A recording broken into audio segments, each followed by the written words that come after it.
Welcome, everyone. Thank you for joining us today for this PPP Loan Forgiveness Live virtual training. I'm Steve Morrow, Director of Sales at Brooks Equipment for those that don't know me.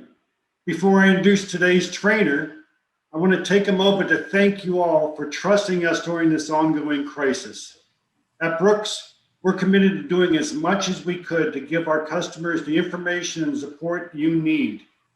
Your presence here today shows that you have found our efforts helpful. Now, to the meat of today's session, our Chief Code Consultant, Mark Conroy, has carefully studied the Paycheck Protection Program and has prepared this training to review the loan forgiveness process specifically. He will walk you through the steps you need to take and will leave time at the end for your questions. Mark, the floor is yours. Good morning, Steve, and thanks for that introduction.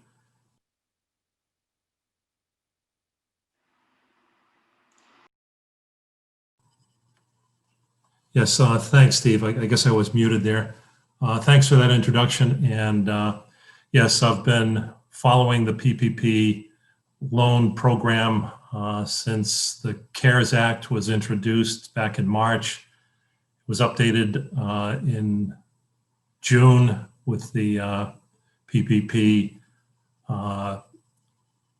Act that updated that. And so I'd like to start by talking to you, the FEDs. You're sitting in on this loan forgiveness program because you have received a PPP loan and you're looking for forgiveness. The first thing I'd like to say is that forgiveness is not automatic, and you will need to apply for forgiveness. And like the original PPP loan application, you'll be applying through your bank, and your bank will set up an electronic portal to get the information. But today, the banks will be using the same forms that I'll be going over today. You'll just be submitting the information electronically, but it's important to understand the Small Business Administration forms. And another thing to remember is Paycheck Protection Program is intended to protect paychecks, protect the employees. So if you laid off people without cause, or if there's a reduction in salary or wages at a certain point, you won't be forgiven for that. And those are some things I'll be going over today.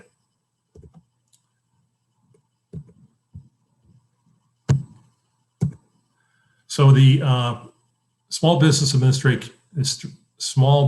Administration came up with 3 forms, and I want you to keep these forms in mind as we go through the presentation. 3508S is the simplest form. The SBA came up with this form just last month on October 8th, so it's a new form. There's Form 3508EZ and Form 3508 long form. These forms, it's important to become familiar with the forms before you go on your bank's website. Your bank will have a series of questions which will direct you into one of these 3 forms. So 3508S, this is the simplest of the forms. So if your loan amount is $50,000 or less, you qualify for using this form. And it's a very, very simple form with no calculations. The next form I'd like to address is 3508EZ. And as the name implies, it's an easy form to use. But to qualify for this form, you must qualify with any one of these 3 qualifications. So if you are self-employed and you have no employees, that's one qualification. The second one is what I'd like to focus on. This is where most of you will fall. So if you did not receive reduce your salaries or wages by more than 25%, and you did not reduce the number of hours of employees, you qualify for using this Form 3508EZ. And I would encourage you to use this form, because the next form we go over is a very complex form, time consuming. So if you can use 3508S or 3508EZ, I encourage you to use one of those forms. Okay, the EZ form, there is a simple calculations page, very, very simple calculations on page 1.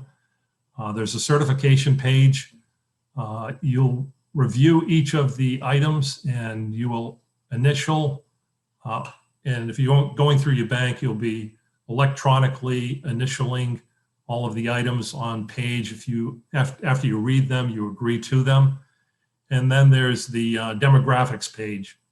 And all 3 forms have a demographics page. This is where you will provide information on whether you're a veteran, your gender, your race, your ethnicity. And if you're not comfortable supplying that information to the Small Business Administration, it's optional. One thing I'd like to point out is what I have on the bottom of the screen is line 7. You need to make sure that you divide by 0.6 and don't multiply. It's a very, very common mistake. I've read about this on the internet, that many accountants are multiplying, and you'd think you would be multiplying by 0.6, but if you multiply, your number will be 1/3 of the amount that you should be getting in your loan forgiveness. So remember to divide. Okay, now we're on to Form 3508. 3508 is the long form, and it's a complex form, but it's not difficult to fill it out. And it's similar to a tax form. So there's 5 pages, pages 1 through 3. You'll be submitting to your bank or for SBA review. Page 4 is a worksheet. You'll need to keep that in your records for at least 6 years. And page 5 is that demographics page, which I told you is optional. But like your taxes, you won't be able to fill in the information sequentially going page 1 through 5. You'll find that you'll start on page 1 with, at the top of the page is information on you and your loan. The bottom of the page is the calculations, but you won't be able to do those calculations without jumping to Schedule A. And once you get to Schedule A, you'll find out you can't fill in Schedule A without going to the worksheet.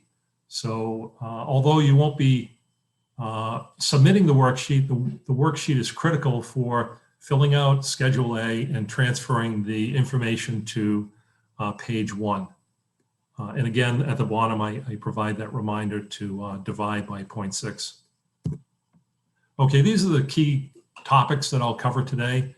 There is a covered period and an alternative covered period, so you'll need to pick one, and I'll go through which one you'll need to pick based on the information I provide.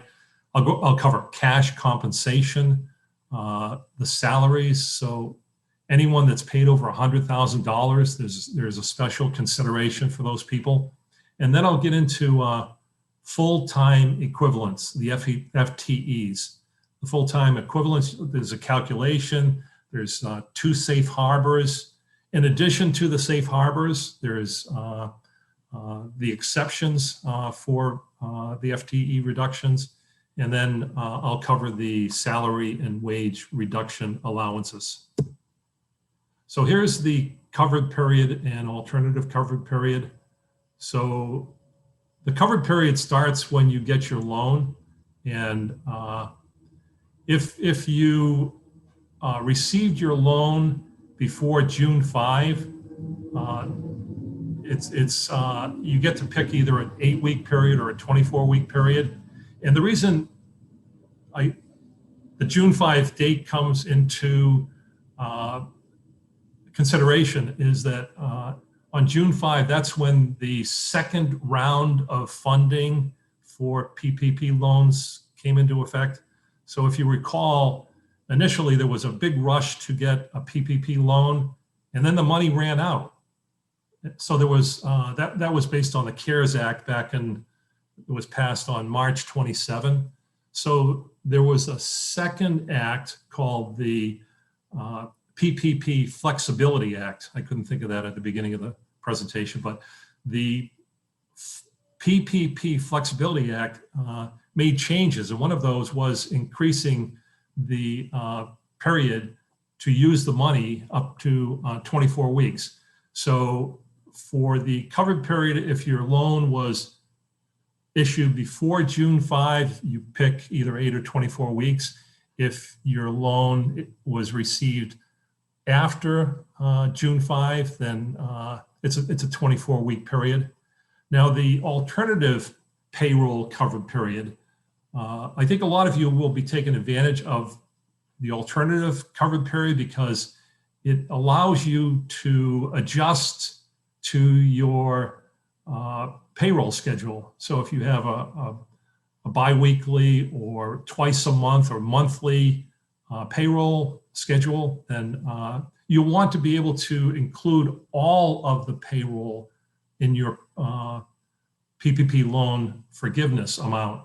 So say you received your PPP loan on August 20 and your payroll period starts on August 26, then the alternative payroll period would start on August 26. So you're including more time and more funds that will eventually be forgiven if you use the alternative payroll covered period. Okay, I said I would get into cash compensation. So this is a slide that addresses employees that are highly compensated that receive over $100,000 annually. So if it's the 8-week period, 100,000 divided by 52 times 8 is 15,385, and same thing for the 24-week period. So this will be the amount that you'll be filling in on the worksheet for those employees. And this is different. This is for the one of your employees. The next slide is for employee owners. So just remember this 46,154 because this applies for the employee. Now, if it's an owner employee, it's a little bit different. You'll see the salary is capped at $20,833, and I show at the bottom of the screen how that number is derived. But it's just something to keep in mind for salaries that are over 100,000. The last slide and this slide, they have salary caps for use in the applications. Okay, there's two methods for calculating full-time equivalence. So full-time equivalence is something that you'll be filling in on the worksheet and transferring to the calculations. So the first method is simply taking the average number of hours paid and dividing it by 40. And even if someone works more than 40 hours, you're not allowed to exceed the number 1 for each employee. And when you do this calculation, you round it to the nearest tenth. The second method at the bottom of the screen is the simplified method, and it assigns 1 for employees that work 40 hours or more, and 0.5 for employees that work less than 40 hours.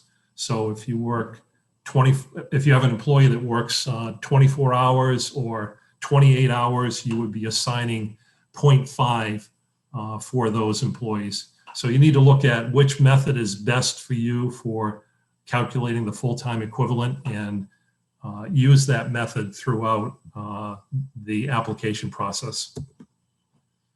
Okay, there's 2 safe harbors. This is safe harbor 1, And I don't imagine anyone will be using Safe Harbor 1 because it says that you are unable to return to normal business activities due to health and human services requirements, CDC or OSHA. And I don't think that's going to be the case. So I'll be spending more time on Safe Harbor 2.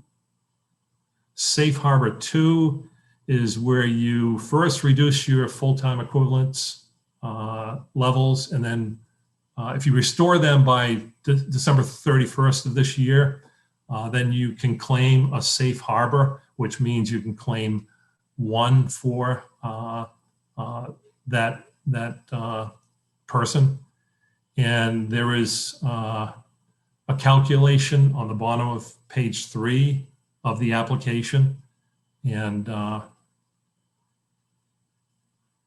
I think there's also steps 1 through 5 to determine whether you qualify for Safe Harbor 2. So when you look at the application, this will become evident. If you go to page 4, at the very bottom of the page is a 5-step process for determining whether you qualify for Safe Harbor 2. Okay, in addition to the safe harbors, there's what is called FTE reduction exceptions. So if you fired someone for cause or someone voluntarily resigned, you can take an exception. So for those employees, you would be able to claim 1, a full-time equivalent for anyone that is mentioned in any one of these 5 items on this slide. Payroll costs, I wanted to just share with you what payroll costs are. It's not just the compensation, it's anything you paid. So of course you pay vacation pay for certain employees, but additionally the health care premiums you're paying would be included in payroll costs.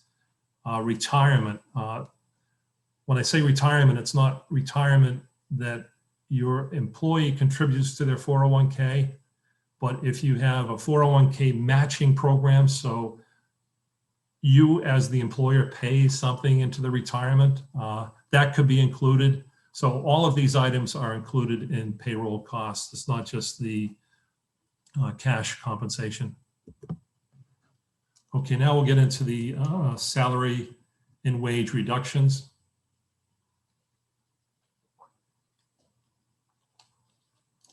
So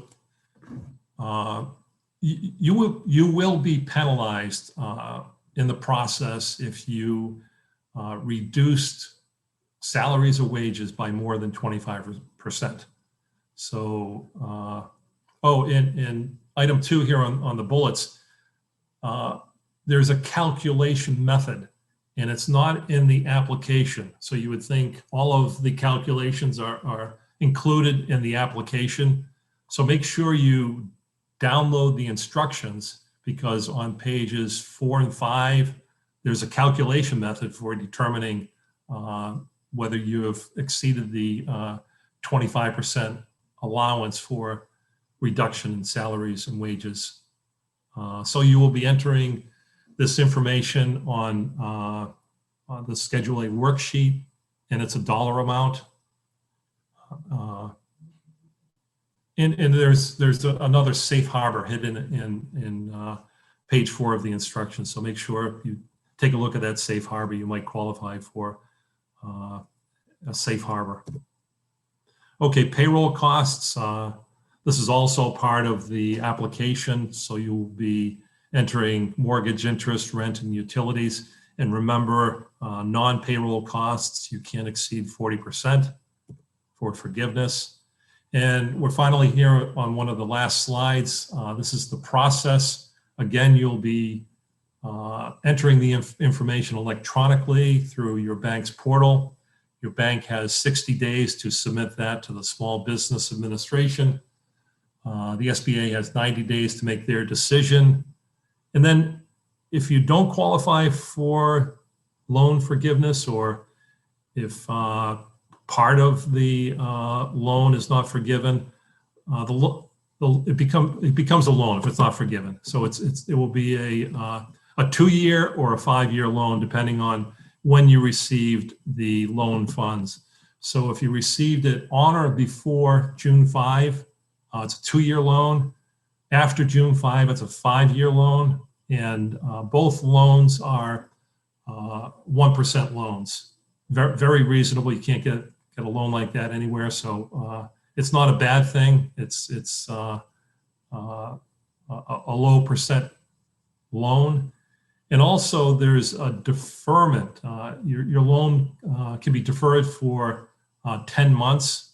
Originally, with the CARES Act, it was six months. On June 5, when the PPP Flexibility Act was passed, they upped that to 10 months.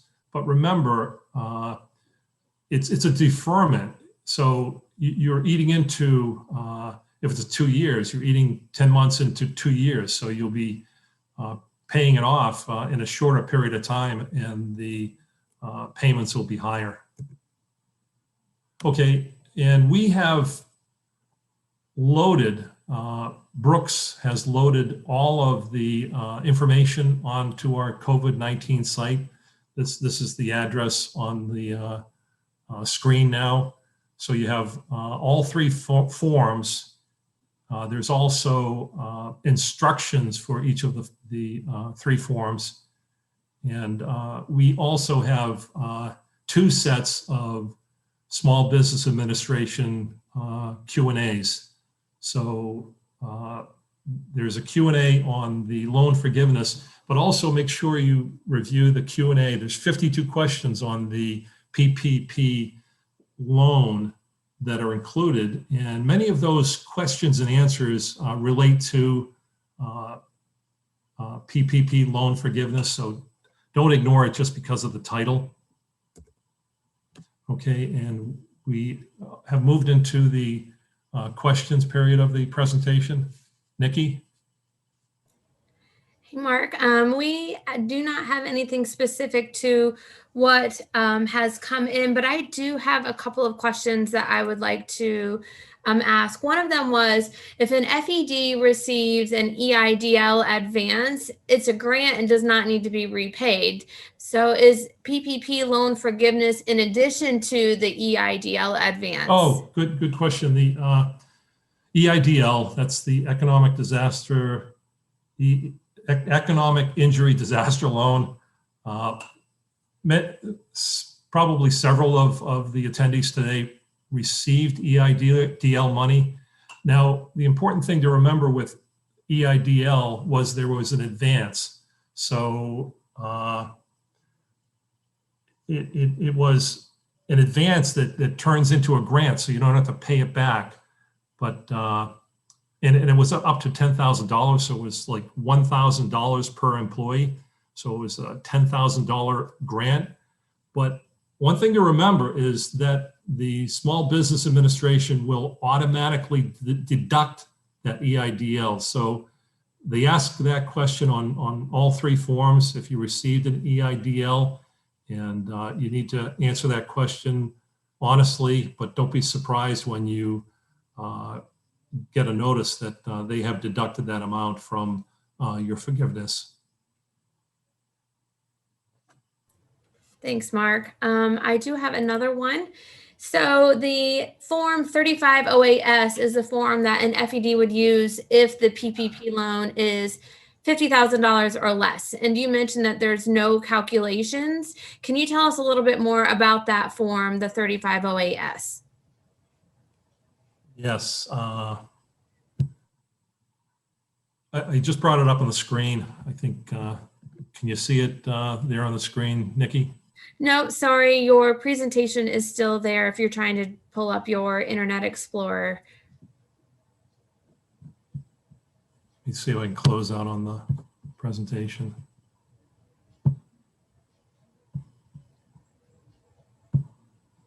Well, anyways, the 3508S, there are no calculations, so you'll be putting your information at the top, your business information at the bottom. There's simply